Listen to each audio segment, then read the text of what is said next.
Welcome to Gautam computer and electronic सपोर्टमा आज हामी यो इन्टेल डेस्कटप मदरबोर्ड i3 हैन i3 मदरबोर्ड i3 प्रोसेसर लाग्ने। अब यो i3 कुन प्रोसेसर छ भन्दा यसमा i3 5th जेनेरेसन को प्रोसेसर रहेछ। 5th जेनेरेसन को प्रोसेसर सपोर्ट गर्ने मदरबोर्ड रहेछ यो हैन। यसमा चाहिँ अब के प्रब्लम छ त हैन, त्यसलाई हामी फाइन्ड आउट गरेर यसलाई रिपेयरिङ गर्न गइरहेको छौं।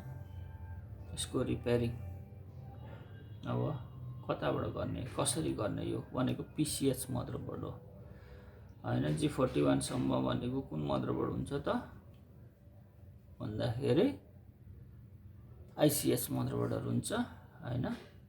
अब यो चाहिँ PCH motherboard i3 processor, i5 processor, i7 processor अथवा i3 प्रोसेसर लाग्ने मदरबोर्ड भनेको कुन रहेछ त PCH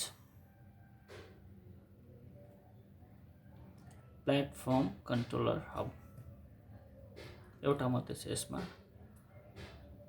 GMCH र ICH के अरे GMCH र ICH अथवा साउथ ब्रिज र नर्थ ब्रिज चाहिँ एकै ठाउँमा समावेश गरिएको छ।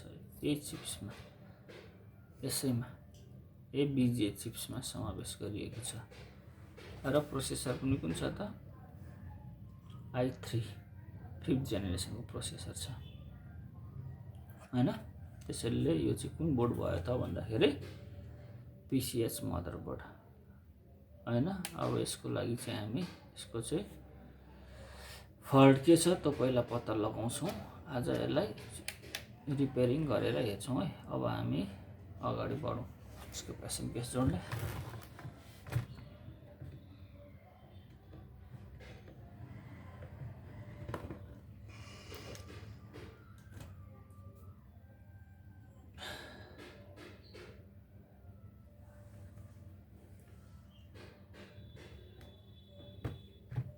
जोडियो। अब यो जोड्ने रे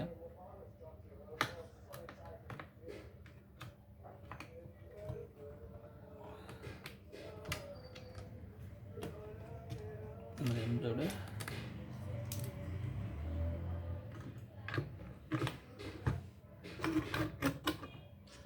CPU फ्यान पनि जोडियो। अब यसको हामीले सबै जोडिसक्यौं। अब यसको हामीले यति जोडिसकेपछि यसको फ्रन्ट प्यानल पावर कनेक्टरहरु कहाँ जोड्ने हो हैन। पावर स्विच को जोड्ने पोइन्टहरु पत्ता लगाउनु पर्यो हैन। यहाँनिर रहेछ यसको पावर स्विच जोड्ने पोइन्टहरु। यसको VRM कनेक्टर पनि जोडेको छैन, VRM कनेक्टर पनि जोड्नु पर्यो। नभए त हाम्रो डिस्प्ले आउँदैन। भाइको छैन सर। यसको लागि चाहिँ अब हामी के गर्छौं त भन्दाखेरि अब अन गरेर हेर्छौं। अब इन्टेल को मदरबोर्डहरुतिर चाहिँ पावर स्विचहरुको कनेक्सनहरु यो जोड्ने ठाउँहरु चाहिँ कलरहरु प्राय गरिदिएको हुन्छ। यो रातो, हरियो, पहेँलो, कालो यसरी दुई दुईवटा पिनहरुमा यसरी अलग अलग कलर राखिएको छ। र एउटा काटिएको हुन्छ, एउटामा हुँदैन पिन। त्यहाँदेखि यताको पावर स्विच हुन्छ, यताको पावर लिड, यताको एचडी लिड र सिधै पावर स्विचको ब्याक साइड पछाडिपट्टिको चाहिँ रिसेट स्विच हुन्छ। यो भने सीमस क्लियर जम्पर हैन। यो इन्टेल को i3 मदरबोर्ड हो हैन। अब यसलाई हामी अन गरेर हेर्छौं यसमा के छ त समस्या हैन। अब यसको समस्या चाहिँ के छ त पत्ता लगाउने हो। हामी अन गरेर पावर स्विच यो नै भएन त।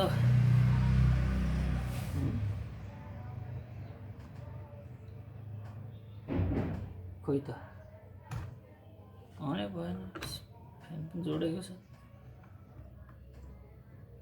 सबै ठिकै छ। स्विच पनि जोडेको छ, एसएमपीएस पनि जोडेको छ।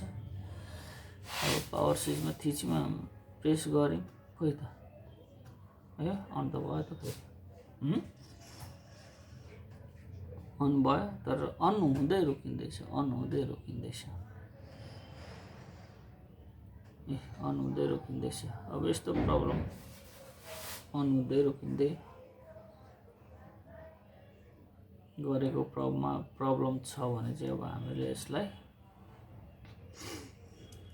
यसको एकचोटि यो बोर्डलाई, यसको जुन ऱ्याम स्लटहरू छ होइन, त्यसलाई चाहिँ भित्र धुलोहरू जमेको छ कि होइन, स्लटहरूमा सिमोस जुन जम्पर हुन्छ होइन, त्यो निक्लेको छैन कि, अब हामीहरूको सिमोस ब्याट्रीमा प्रब्लम छ कि, यतातिर पहिला चेक गर्ने, यसलाई पुसेर यसलाई वास गरेर होइन हेर्ने पहिला, अनि त्यहाँदेखि पनि भएन भने अनि भोल्टेजहरू चेक गर्ने, अनि यसको कति भोल्टेज बनिने हो होइन, त्यो भोल्टेजहरू चेक गर्ने।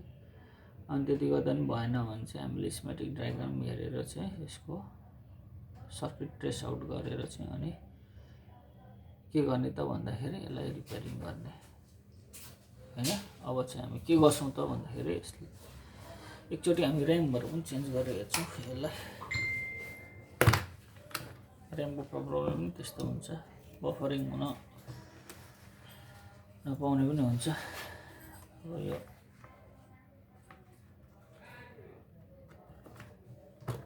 ऱ्याम स्लट पनि चेन्ज गरेर हेर्ने, र अन पनि ढिलो भइरहेको छ।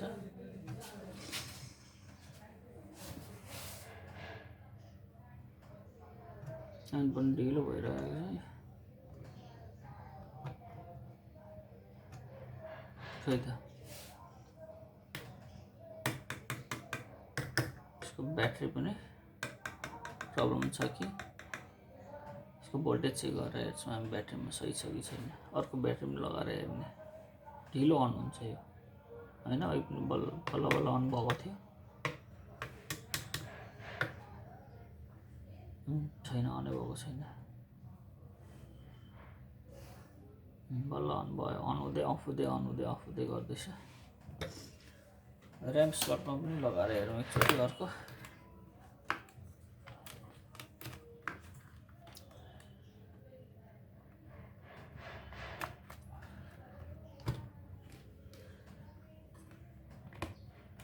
ऱ्याम स्लट पनि चेन्ज गरियो,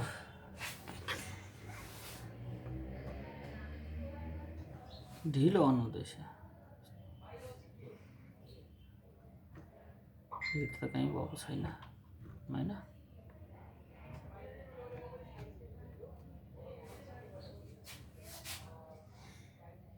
अन हुँदै रोकिँदै अन हुँदै रोकिँदै गर्दैछ। अब हामी यसको वास गरेर हेरौँ पहिला यसको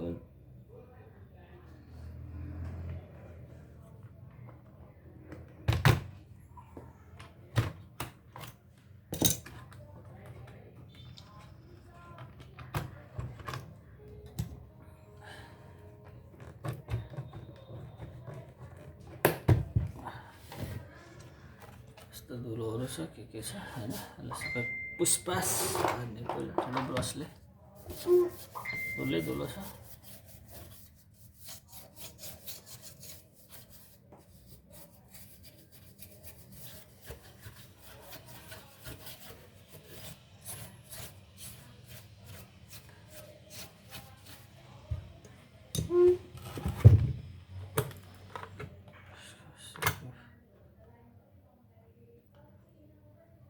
धुलोहरू पुरा छ,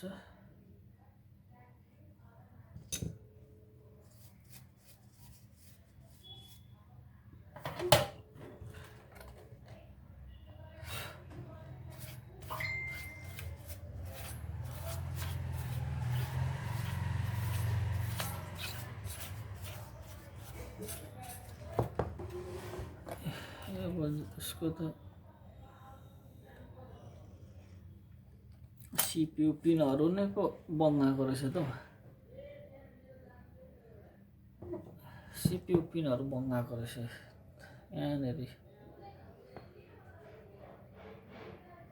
यहाँ CPU पिनहरू बङ्गाएको रहेछ, एक आपसमा टच भइरहेको छ। पिनहरू यसरी टच हुनु भएन। अब यस्तो खाले जुन छ नि होइन, पिनहरू चाहिँ एकदम सुरक्षित तरिकाले राख्नुपर्ने हुन्छ। यसको एउटा माथिबाट लगाउने कभर पाउँछ, यदि सिपियु छैन भने त्यो लगाउनु पर्यो, नभए केही कारण बस चाहिँ होइन यहाँनिर पिनहरूमा पऱ्यो भने केही सामानहरू पिनहरू भाँगिन्छ। पिनहरू भाँगियो भने यसलाई मिलाउन धेरै गाह्रो हुन्छ। सिपियु सकेटको जुन पिन छ त्यसलाई मिलाउन धेरै गाह्रो हुन्छ। अब एकचोटि चाहिँ म यसलाई कोसिस गर्छु। त्यसले त अनि कस्तो तरिकाले चाहिँ राखेछ त मदरबोर्ड पनि कस्तो पिनहरू सब बङ्गाएछ। यसरी के गरेर बङ्गायो त्यसले? त्यो पिनहरूको कारणले हो कि? अब एकचोटि मिलाएर हेरौँ पिनहरू टिजरले लेन्स लगाएर हेरेर कस्तो तरिकाले। गाह्रो छ यो, गाह्रो छ।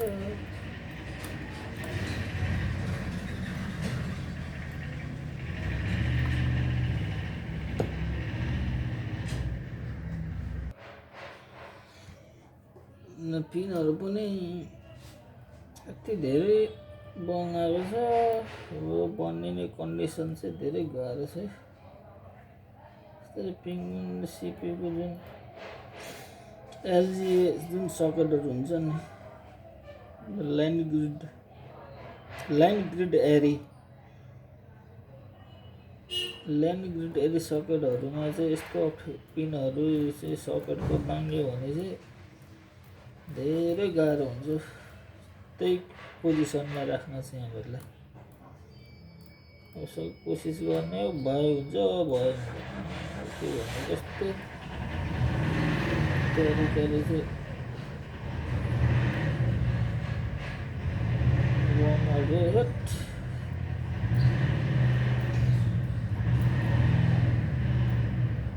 केही हदसम्म चाहिँ अब यहाँ मिलाएँ मैले, मिलाउनु चाहिँ तर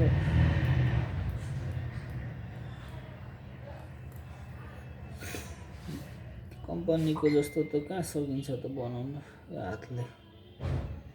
मेसिनले गर्ने काम हो यो।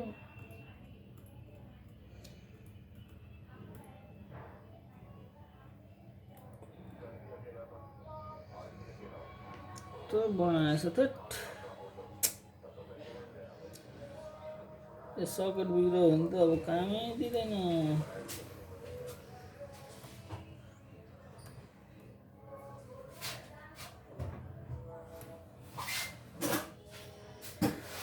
खेला खत्तम हुन्छ। यो सकेटको पिन, सिपियु पिन सकेटको पिनहरू चाहिँ बाङ्ग्यो टिङ्ग्यो भाँच्यो यताउति भयो एक आपसमा।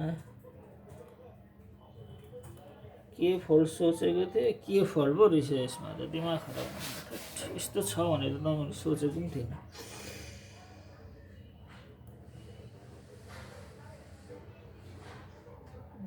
कस्तो तरिकाले चाहिँ बङ्गाएछ त। केटाकेटीलाई खेलाउन दिएछ कि क्या हो त्यसले।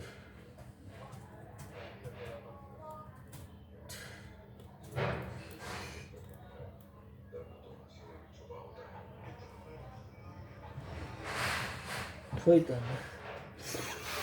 एउटा दुइटा भएको बाबो मिलाउनु मजा छैन, थोरै छैन के बनाउनु त। एकचोटि कोसिस गर्नु भएन हो, भएन नि नयाँ बोर्ड फेरि कि त अर्कै किन्नु भनिदिनु पर्छ। अब के गर्नु,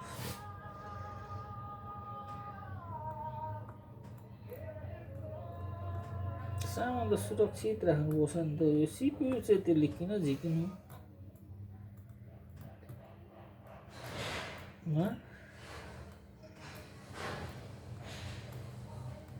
सिपियु झिक्ने कामै छैन नि त। के छ भनेर हेरेको अरे बजियाले, किन हेर्नु? यसको पनि ट्रेनिङ लिनुपर्छ। अनि पो कति झिक्ने हो, कहाँ कस्तो सामान हुन्छ, कहाँ सेन्सिटिभ हुन्छ, कहाँ के गर्ने भन्ने ट्रेनिङ नबिना त्यत्तिकै हावामा झिकेर सब छैन यो गरेको। अन्त फेन मुनि चाहिँ के छ कस्तो छ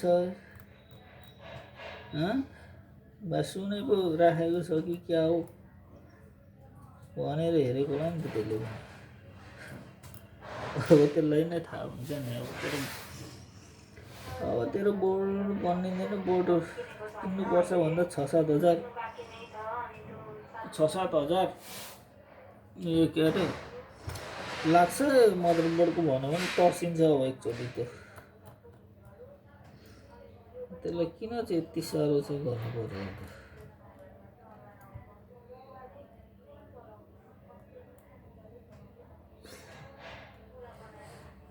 त। यो हुँदैन यस्तो।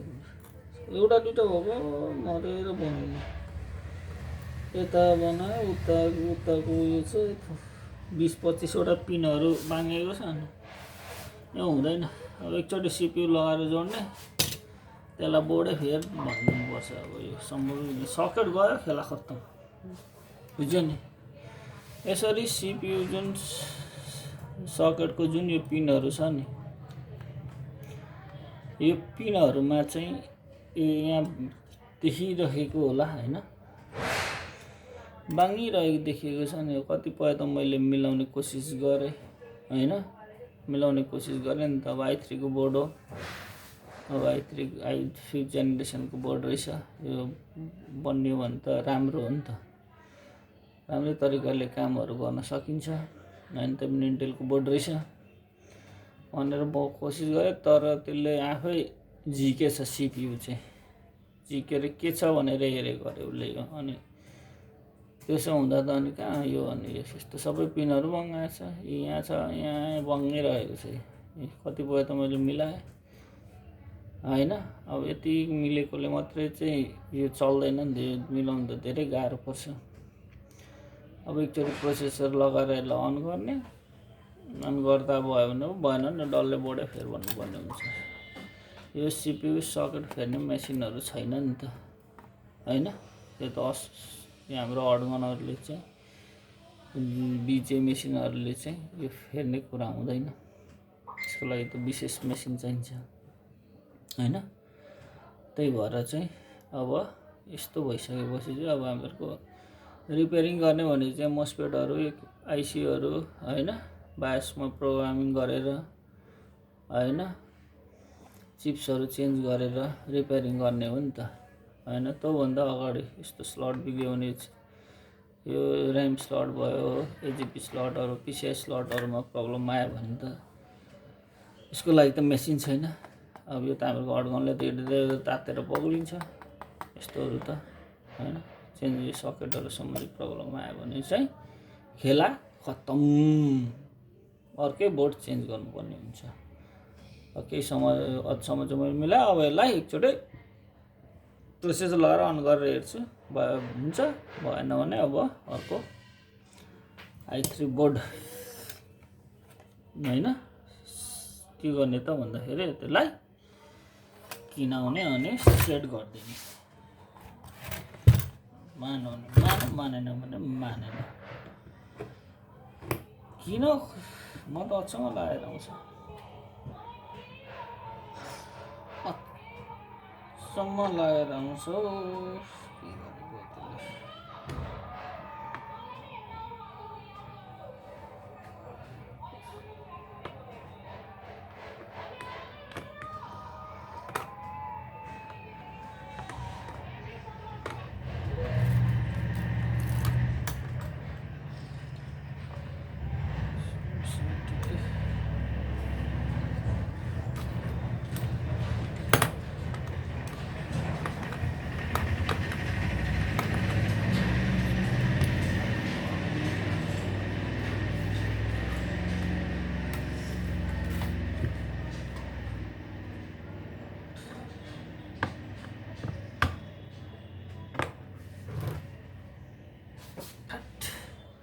जोड्यो। अब एकचोटि ऱ्याम जोडेर हेरौँ न। तपाईँ थाहा भयो पनि गर्नै पर्यो, त्यो छ प्रब्लम।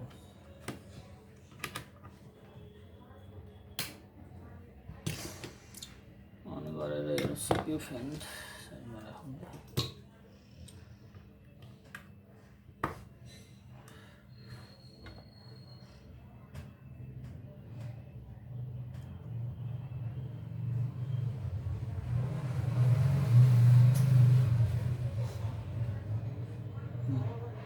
सेम प्रब्लम त्यही छ।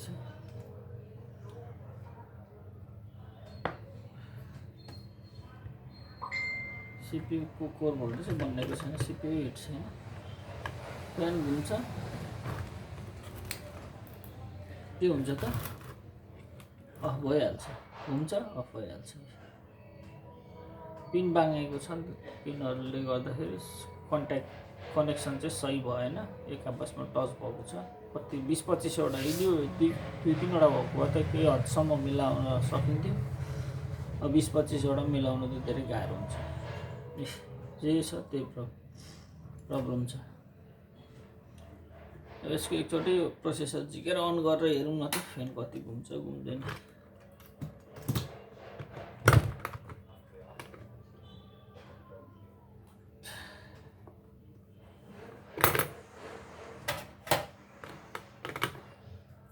फ्यानको एकचोटि घुम्छ कि घुम्दैन हेरौँ।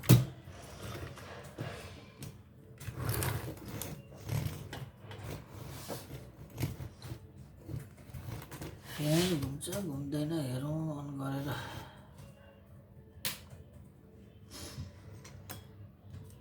होइन ल अन गरौँ।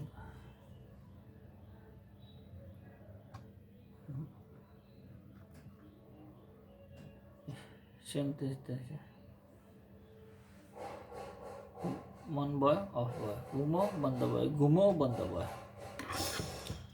अब यस्तो खाले प्रब्लम चाहिँ होइन, जुन CPU सकेटको पिनहरू बाँगेको प्रब्लम चाहिँ सल्भ हुन धेरै गाह्रो हुन्छ यो।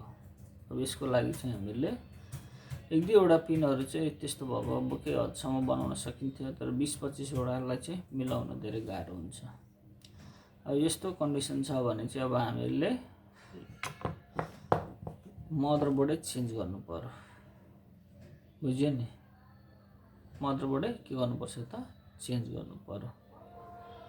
अब जुन i3 5th generation processor support हुने कुनै एउटा बोर्ड लिएर सेकेन्ड ह्यान्ड बोर्ड पायो भने हालिदिने, छैन भने नयाँ हालिदिनुपर्छ। अब यो चाहिँ स्क्रैपको लागि चाहिन्छ, हामीलाई रिपेयरिङ गर्नको लागि यो बोर्ड चाहिन्छ। फाल्नु भएन यो बोर्ड चाहिँ, टेक्निसियनहरूले फाल्नु हुँदैन। अब यसको यो विभिन्न कम्पोनेन्टहरू छ नि त, यसको मस्फेटहरू होइन, चिप्सहरू होइन, यो बायसहरू चिप्सहरू छ होइन, जो आइओ आइसीहरू छ। यो चाहिँ अब कुनै बेला अर्को मदरबोर्डमा जस्तै आइओ प्रब्लम छ भने यसको सेम बोर्ड छ भने त यो नम्बर मिल्यो भने त अर्कोमा हामीले हालेर रिपेयरिङ बनाउन सकिन्छ नि त। त्यसैले यस्तो बोर्डहरू चाहिँ हामीले टेक्निसियनहरू, रिपेयरिङ गर्ने टेक्निसियनहरूले चाहिँ राख्नुपर्छ, बुझ्यो नि।